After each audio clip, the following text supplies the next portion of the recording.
Good afternoon, everyone, and this is once again SFA and Rules Weekly. Sorry we missed last week. Someone had scheduling problems, but we're here this week, and we review soccer playoffs and talk about Week 1 of flag football. Andrew, would you like to begin with soccer? Yeah, I'll start with soccer. Long story short, Andrew picked a lot better than Steven did in soccer, so we can go ahead and start reviewing that. Steven, would you like to review my correct picks for me? Even though you didn't do anything for dodgeball, I'll do it. I picked FC Jackson Co-Reg. Andrew picked FC Nowhere, who ended up winning it. So that's one for Andrew. In Greek, I picked Delta Chi, who lost the semifinals. But Andrew picked Pike, the two lost in the semifinals. I heard it was bad officiating. That's why Pike should have won. Both picked Let's Get Cheeky for men's rec. They lost in the semifinals as well. And women's, we both picked Alpha Chi to win it, and they won it.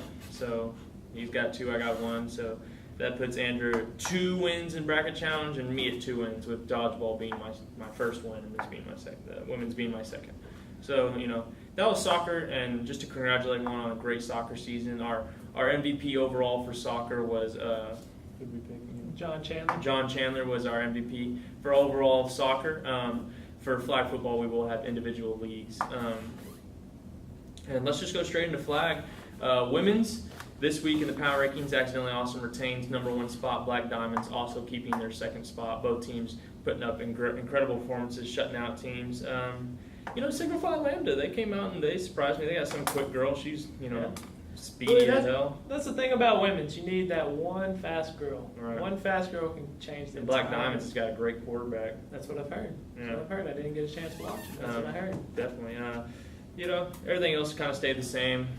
That's it for women's. Yeah, Greek women's, we have 5 teams, and right at the top, Tridelt stayed up top, DZ behind them, and Kaio right after that. Alpha Chi and Zeta round out. With all 5 of these, Greek women's is always competitive. It is. All 5, you never really know who's going to win. It's a toss-up every week. DZ won last year, but I got Tridelt win this year. Zeta at 5 could easily win it all. So that's an exciting one to watch on Sundays. Come out on Sundays and watch that one. It's a good game, every team that plays. Over at Greek Co-Rec, also on Sundays, I was a little disappointed in our play this Sunday. A lot of teams came out really not knowing the rules of Co-Rec. I'm pretty disappointed, especially 4 teams. I thought I was going to see, some, just battling it out, teams, duking it out, and half teams didn't know how to get across the line of scrimmage. I was disappointed. Pike, Kaio, and Rebels game. Really, neither team knew what they were doing. I was very disappointed. I was expecting more out of them. Sigtal Tridelt looking like they're going to run away with that. For that reason, Sigtal Tridelt is up top. And who's that? Pi, Kappa Phi, and Zeta, they're at the bottom, unfortunately, because they lost to Sigtal. So that's Greek Co-Rec. I'm going to have to call them out. Tell them, how about we learn the rules before we come out on Sunday? Yeah. Read a rule book. Is that too much to ask? Might be good when you're playing a sport, to know some kind of rules. All right. So next we're going to go to Co-Rec. And you know what? Steven, I'm going to go ahead and shut down the league for Co-Rec. This one's already over. Accidentally Awesome has already won. I'm going to go ahead and say that. I'm not even going to talk about Co-Rec. Because they've already won. Go ahead and give them the shirts. All the rest of the teams can play. Accidentally Awesome. Go to the regionals. Because you've already won. There are still some good Co-Rec teams out there. Andrew thinks Accidentally Awesome's walked away with it. It's over. I still think they'll win, but I think $5 Footlongs really came out and had a strong performance. I think they could put up a fight. Definitely flag football team with Michael Irambidi coming out there being star athlete of the year. Oh, he's not decent anymore? We won't talk about that. Nice snatch. Came out and beat Cody Kuykendall, and they definitely did really great. Speaking of Cody Kuykendall and them, not a great performance week 1 from staff. Yeah, that was. You'd think the team that knows the most about the rules would be able to play Co-Rec. What do you think? They're still miraculously brilliant. I'm going to have to call out their strategy over their talent. Their strategy wasn't a lot of bad. drop picks by them. Definitely could have been a different game if they had their stuff together. Other than that, heavy breathing, I really wanted to do great because that's a hilarious team name. By far the best name that we have in any league. But they ended up bombing out, and I got them at 17th in the power rankings. That's it for co-rec. Now to go to Greek men's. KA Gold is still up top. Pike's still number 2, and Sigtal Troopers hopping up to 3. They're really impressive. I'll have to say, out of all the teams, Sigtal impressed me the most week 1. Yeah, but KA and Pike did win, so I'm not gonna demote them for winning. But Sigtal definitely got their chance and they climbed the rankings. Definitely put some people on alert about them. Everybody thought they graduated. Everybody. Marcus is still there. Dark horse for the championship. I agree. Other than that, everyone else kind of stayed the same. Some shuffling around. ATO's 4th. That's about it. Sammy dropped all the way to the bottom. Just not looking like some good flag football players. But I want to see how the Delts do this week. They played Pike and they got shut out. And made it to the championship last year and got shut out game 1. So I want to see not how how you you want to bounce start a back season here. off. I want to see how you bounce back. Next up, men's rec. 2 girls, 1 cup. Monday division, my monster Mondays. They didn't end up getting to play because of the rain, but I still got them as my number 1. And our new number 2, Eris White and the Knights, came out in 43-0. Sucks to suck, which is why Sucks to Suck is now the bottom team in the rankings. And Eris White and the Knights are my 2nd team. They looked great out there. They had a pretty good pass rusher, getting a couple of sacks. I heard they had some nice uniforms too. That's what I heard. Uniforms are all right. That's all I got to say about that. Okay. 4th and 20 came out, had great performances from the no whack zone, and has No been whack! off in the woods, making a huge upset over number 3 Toon Squad. Toon Squad, they got a lot of athleticism. Let's talk about Tune Squad here for a second. They came to our scrimmage with talking the entire time. Talk. So I was ready to see what they had. Pretty disappointed. Yeah. No disrespect to Off in the Woods, but still. Off in the Woods has got some good size, and I really think that's why they won. Is just the how much taller the receivers were. Just not everybody can be Richard Sherman. Talk and back it up. Some people are going to look real dumb. They still have potential. They're predicted to go 5-0, but obviously it's not going to happen now with their first loss. But I think it's still have time to correct their mistakes. C- team looked better than the D grade they got. Suck, big droppers this week, going all the way to the bottom. Getting shut out like that is never good. You don't want to have that happen to your team. Pike Gold had to drop them. They weren't as good as I thought they'd be. I will have to say this. I'm glad that 7 is now playing a sport where the number 7 actually matters. So I am glad. Glad you moved on from volleyball where there's no possible way to score 7 points in one play. So yeah. And to talk about volleyball, I know we missed that, sorry, but Sam Volleyball, our champions were Team Coronado. Congratulations to them for winning Sam Volleyball. They too also won Spike Ball. Spike Ball, we had a great tournament. They beat Scott Wagner and Cody Kirkendall in the championship. Payne Nowak did. no what? Word. So that's it for men's rec. Andrew with comp. Let's talk about men's comp. And let's talk about our biggest upset of the year already. Huge. This is Appalachian State, Michigan. I don't know about that, Andrew, but it was pretty big. It's up there. For everybody that hasn't heard, Tuesday night, RNS came in, game 1, and upset some black guys. Over 3-time defending champion, some black guys who, went completely undefeated last year, dropped their first game of the season. And it was a great performance, and you know what? We have a quick interview that we had with James Fowler, their star center and corner for them, and let's go take a look at that footage.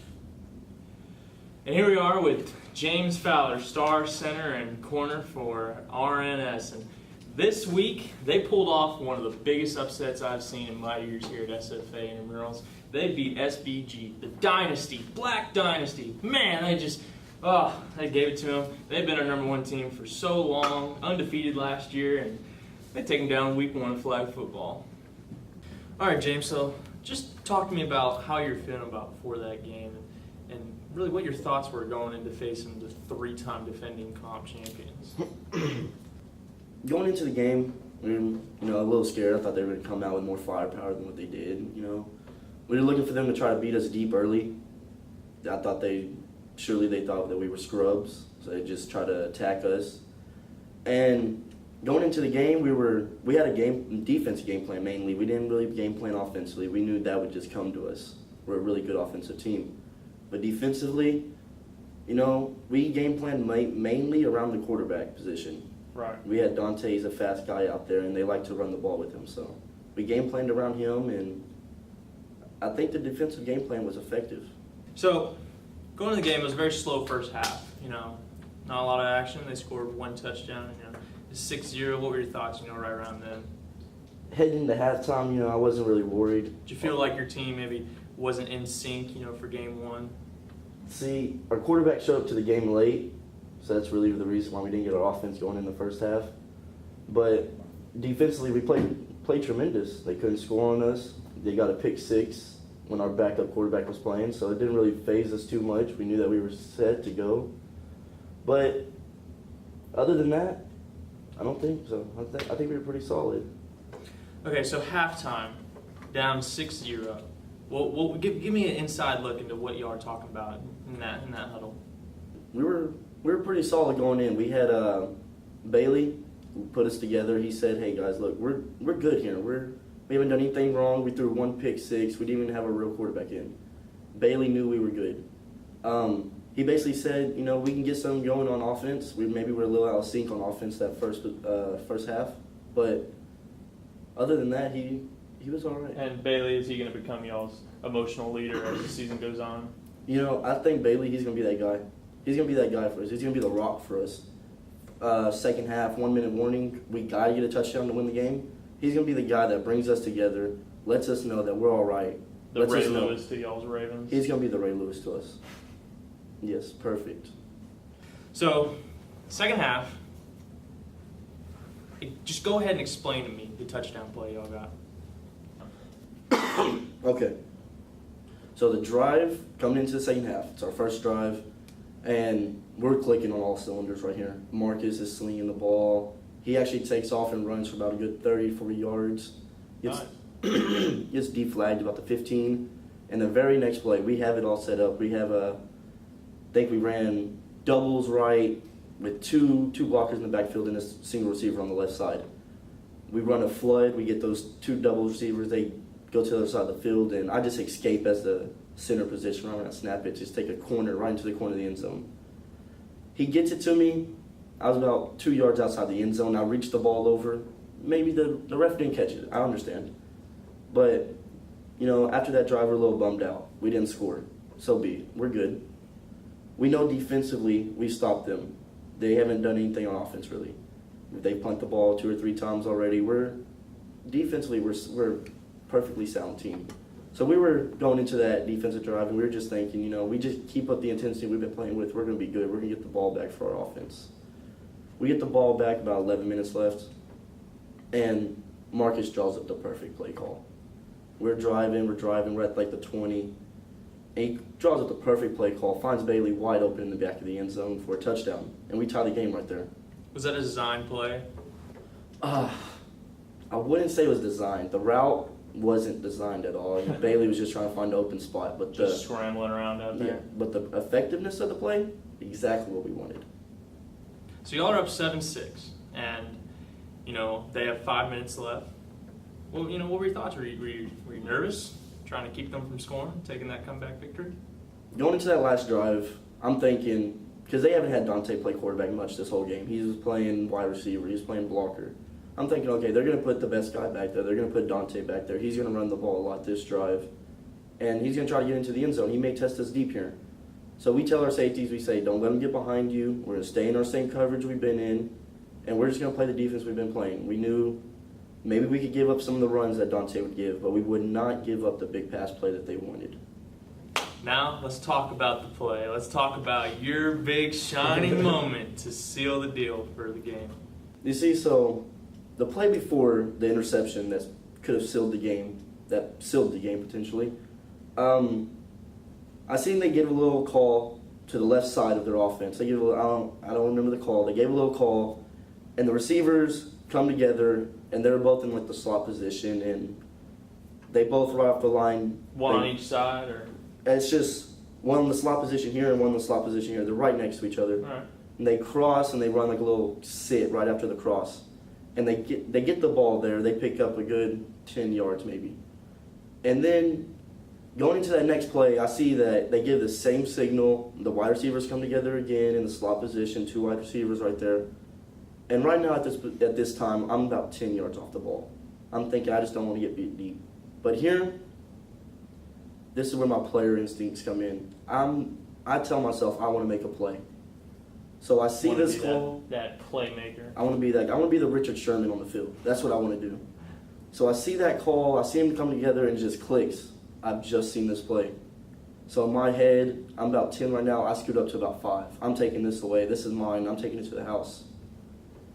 Sure enough, they both come off. They both cross. And there I am. Right when the ball's delivered, I jump right in front of it. And I take it. I did what I had to do. I mean, it was absolutely incredible. I mean, you read the offense beautifully. I mean, it's just, beautiful defense. Whenever you have mediocre receivers going out there. Ooh, with mediocre. Mediocre receivers going out there with the star corner, like myself, you're going to get results like that. That's what's going to happen. Some big words. Really Sir. Making yourself the target, putting a big target on your back, making yourself team beat. If that's what it has to be, that's what it has to be. Well, I just want to thank you all for taking this time to watch our exclusive interview with James Fowler, star MVP of Week 1, I'd have to say. RNS. That is some great footage. You gotta love James and his, tenacity and ambition that he's. Speaking of Richard Sherman, I think we have a new one coming out. Yeah. It's going to be interesting, though. RNS, 1 win, maybe getting ahead of themselves a little bit. I don't want to be that guy, but I did pick them as my sleeper in our flag football preview. I just hope you're not getting ahead of yourself there, James. It's pretty quick to be talking like that. They got me. I'm a bandwagoner. I'm on RNS, and I'm on that boat till the end. So keep it up, guys. All right, well, let's talk about some other teams. The Nation had a bye, our number 1 team, so we're keeping them at number 1. Big game this week coming out, debuting. We'll see how they do. Very interested to see that. First game. chance That's to gonna see be on that team in Tuesday. action. Weibo looked very good. They did. They came out and really handed to FSU. FSU. Speaking of FSU, we're going to have to call out FSU right now. First off, let's just start the finger count. First off, pocket shorts. Come on, man. You know you can't wear pocket shorts in flag football here. Can't have fingers being ripped off. Somebody reaches for a flag, gets caught in the pocket. Second thing, you show up with no shirts on? Are you kidding me? Come on, man. No shirts on, and then wearing pennies with no shirts, and all that. After all of that, then you get whipped. Just obliterately whipped by Weibo. So FSU, you only dropped to 9 on Stevens' rankings. I would have had you at the bottom, I'm going to be honest. That's pretty bad. That's pretty bad. SBG, where'd they drop to? They dropped to SBG down to number 6. Yeah. That's a big drop. Not from 2 to 6, but They did not look impressive. No disrespect to RNS. But I'm going to say that it might have been more on SBG not playing well than RNS playing well. It could be, but I don't want to take any credit for my sleeper pick. So, but I have heard the statement from Anthony Booby Trailer saying that they're going to mercy rule the rest of their teams this year. That's what he said. He said it's week 1. They had a little trouble. So we'll see. That's a bold statement from him. Maybe it's a little desperate statement from him. Yeah. A little embarrassment from the loss. I heard some talk about him maybe switching teams. Did you really? To what team? I heard him talking around with RNS. And, wow. Yeah. I haven't heard that. So Adam Schefter over here getting some breaking news, insider news. We'll have more on that later. Yeah. Also, didn't the Pack win their first game? No, they lost. Oh, I thought they were winning at one point. I was going to congratulate them for actually moving up to comp and going to congratulate them on their first win. Yeah, and the Pack, I got to look at them, and I think they were better, honestly, as a rec team than they are as a comp team. But still, congratulations to them for moving up and being the men they needed to be. But, I think that'll do it for our SFA Intramural Weekly. Thanks for watching, and, have a good night. Stay classy, Nacogdoches.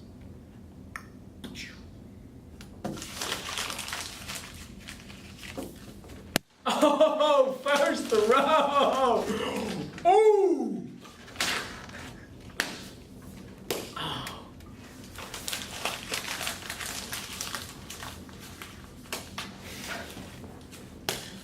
Oh. Right hand. Are you left-handed? Yeah. Left-handed. Oh, that was your best. That was your best throw. Oh yes, sir. Feeling hit again. That's still my favorite.